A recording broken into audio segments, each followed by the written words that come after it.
جیسا کہ آپ حضرات دیکھ رہے ہیں، ایک وہ شخصیت جو نوجوان ہے، خطیب ہے اور شعلہ بار خطیب ہے، یقین جانیے میرے رفیق ہیں اور اگرچہ ہم سے سینئر رہ چکے ہیں درجات کے اعتبار سے، لیکن یقین جانیے اللہ تعالیٰ نے خطابت کا ایک ملبہ عطا فرمایا ہے، ایک لمبا سفر طے کر کے آپ کی محبتوں میں، آپ کے دیار کے اندر تشریف لائے، سیلم پور دہلی سے چل کر ایک لمبا سفر طے کیا، بعد نماز جمعہ حضرت نے فوراً سفر کیا، میں نے بات کی کہ میں بس انشاءاللہ پہنچ جاؤں گا وقت پہ، اللہ تعالیٰ نے وعدہ وفا کروایا اور ہمارے درمیان حاضر ہے انشاءاللہ۔ حضرت کی جتنی بھی گفتگو ہوگی انشاءاللہ بڑی پرموقع ہوگی، جہاں قرآن ہوگا وہیں اصول قرآن بھی ہوگا، جہاں دلیل ہوگی، استدلال ہوگا، حدیث ہوگی، اصول حدیث، تمام طرح کی چیزوں میں اللہ تعالیٰ نے حضرت کو ملکہ عطا فرمایا ہے۔ میں ایک دو باتیں آپ حضرات سے عرض کرنا مناسب سمجھتا ہوں۔ چندی منٹوں میں ہمارے درمیان حضرت عبدالس مولانا ناظم الدین صاحب دعوت برکاتہ عالیہ کی شخصیت تشریف فرما انشاءاللہ ہوگی۔ اللہ کے نبی ہمارے اور آپ کے پیارے آقا حضرت محمد صلی اللہ علیہ وسلم کو کل 63 سال کی زندگی اللہ نے عطا فرمایا۔ کتنے سال کی؟ 63 سال کی۔ اور اس 63 سالہ زندگی میں 40 سال کا زمانہ ایسا ہے جس میں میرے آقا نبوت کے اسٹیج سے بات نہیں کر رہے ہیں، رسالت کے منصب سے بات نہیں کر رہے ہیں، بلکہ پیغمبر اعظم رحمت کے اسٹیج سے بات کر رہے ہیں، اور صفت رحمت کا اظہار اس عظیم الشان انداز میں ہو رہا ہے کہ بیوائیں ہیں انہیں کوئی پوچھنے والا نہیں ہے۔ اگر شوہر کا انتقال ہو جا رہا ہے تو اس عورت کو زندہ جلایا جا رہا ہے، اس لیے کہ اسی کی نحوست سے اس کا شوہر مرا ہے۔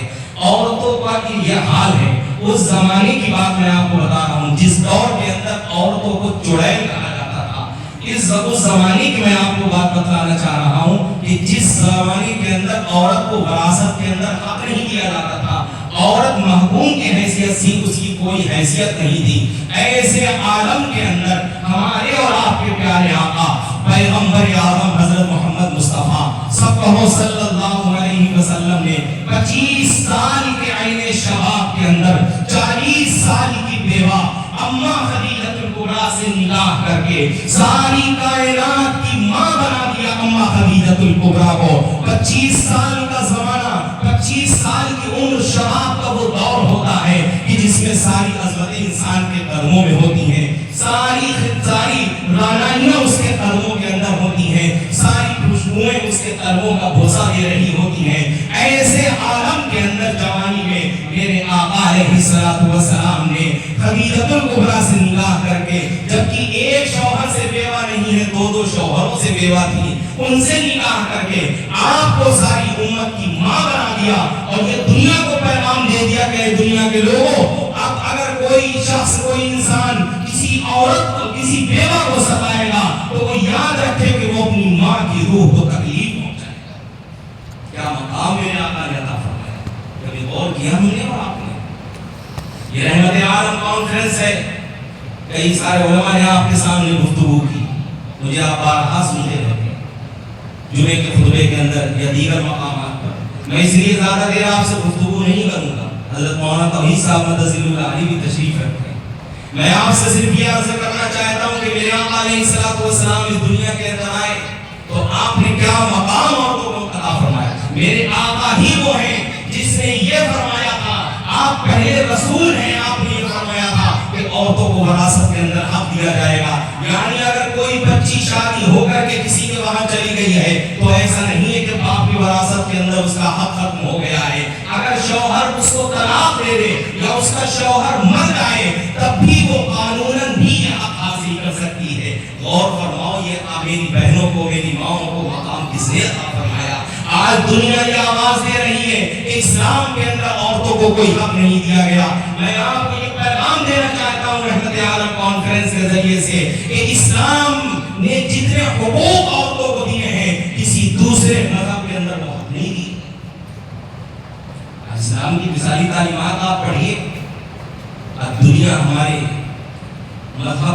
بدنام کرنے کے لیے، ہماری عورتوں کو ٹارچر کرنے کے لیے اور ان کو اسلام کے خلاف بدزن کرنے کے لیے یہ افواہ پھیلائی جاتی ہے کہ اسلام میں عورتوں کو کوئی حق نہیں ہے.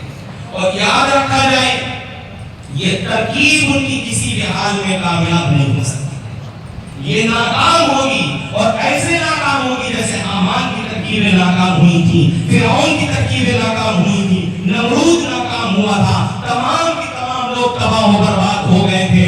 یاد رکھو اسی طریقے سے اس نظام کو بھی شکست ہونی ہے، چاہے وہ دنیا کے اندر ظلم کرنے والی اسرائیلی حکومت ہو جس نے فلسطینیوں کا خون کو اس درجہ بہا دیا ہے. میں آج آپ کے سامنے یہ بات کہنا چاہتا ہوں کہ خدا کی قسم کھا کر میں کہتا ہوں کہ ایک نہ ایک دن اللہ مہلت تو دیتا ہے، اللہ ڈھیل تو دیتا ہے، لیکن اللہ کے نظام میں یاد رکھو جھوٹ نہیں ہے. جب اللہ کی پکڑ آئے گی تو اسی اسرائیل کو اللہ تباہ کر کے دکھائے گا اور آپ دیکھیں گے. اور میں یہ یقین کے ساتھ کہتا ہوں کہ ایک وقت ایسا آئے گا کہ جو ان فلسطینی ماں اور بہنوں کا ہماری خون بہا رہے ہیں، ایک وقت ایسا آئے گا کہ اللہ ان کی بکریاں اٹھیر کر کے رکھ دے گا. اس لیے کہ اللہ ظلم کو برداشت نہیں کرتا ہے، اللہ ظالم کو برداشت نہیں کرتا ہے. وَأُمْلِي لَهُمْ إِنَّ كَيْدِي مَتِينٌ. ہم ان کی رسی کو دراز کرتے ہیں. اس لیے عزیزان ملت اسلامیہ ہم یہ کہتے ہیں کہ ایک نہ ایک دن ظلم کا خاتمہ ہوگا،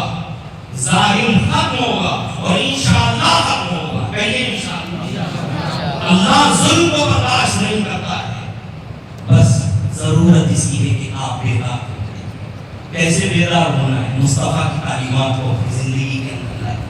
خلاف پیغمبر کسے رکھوجی نہ کہ ہرگز بمنزل نفاقت رسی، کہ ہرگز بمنزل نفاقت رسی. مصطفیٰ کی غلامی سے ہٹو گے تمہیں کبھی منزل مقصود نہیں مل سکتی ہے، کیونکہ خدا نے ساری رحمتیں، ساری برکتیں، ساری اچھائیاں، ساری خوشیاں اپنے مصطفیٰ کے قدموں کے اندر رکھی ہیں. اگر ہم مصطفیٰ کی غلامی کریں گے، مصطفیٰ کی پیروی کریں گے تو یاد رکھو آمدنی چاہے کم ہو، کمائی چاہے کم ہو، لیکن اللہ زندگی ہمیں بادشاہوں جیسی عطا فرمائے گا.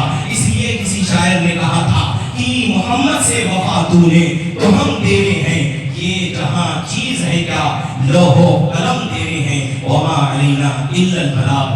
اسی کے ساتھ میں دعوت دیتا ہوں اپنے عزیز گرامی حضرت مولانا توحید صاحب مدثر العالی کو کہ آپ تشریف لا کر